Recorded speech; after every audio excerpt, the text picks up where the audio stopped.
સોતા Sathana nature પાર્કમાં વન્ય જીવન પ્રેમીઓ માટે આનંદના સમાચાર છે.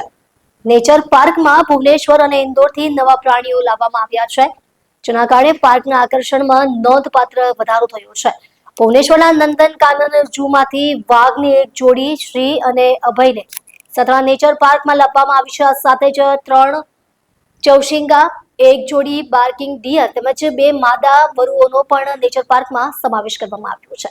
આ ઉપરાંત ઇન્દોર ઝૂ સાથે પ્રાણી એક્સચેન્જ કાર્યક્રમ દ્વારા એક વાઘ મેળવવામાં આવ્યો છે, જેના બદલામાં સથાણા નેચર પાર્ક તરફથી હિપ્પોના બચ્ચાને ઇન્દોર મોકલવામાં આવ્યું છે. હાલ વાઘની નવી જોડી ક્વોરન્ટાઇન પીરિયડમાં છે અને જરૂરી આરોગ્ય તપાસ પૂર્ણ થયા બાદ ટૂંક સમયમાં મુલાકાતીઓ માટે ખુલ્લી મૂકવામાં આવશે.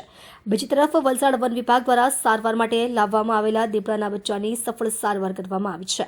દીપડાના બચ્ચાની તબિયત સંપૂર્ણ સ્વસ્થ થતાં તેને કાયમી વસવાટ માટે મંજૂરી આપવામાં આવી છે. સથાણા નેચર પાર્કમાં નવા પ્રાણીઓના આગમનથી મુલાકાતીઓની સંખ્યામાં વધારો થવાની તેમજ વન્ય જીવન જાગૃતિને વધુ પ્રોત્સાહન મળશે તેવી આશા વ્યક્ત કરવામાં આવી રહી છે. હું doctor Rajesh Patel, in charge zoo superintendent, Sarthana nature park, Surat Mahanagarpalika. Sarthana nature park ખાતે આપણે 2 મહિના પહેલાં ઇન્દોર ઝૂ ખાતેથી એક્સચેન્જ કરી અને એક નર ટાઈગર મેળવવામાં આવેલો હતો, જેનું નામ રુદ્ર છે.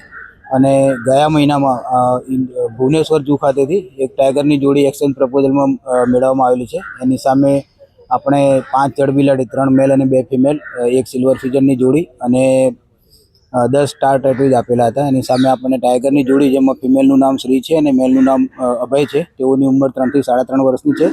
અને ત્યાંથી 2 ઉલ્ફની ફિમેલ અને બાર્કિંગ ડિયરની એક જોડી અને 3 ચોસિંગા મેળવવામાં આવેલા છે.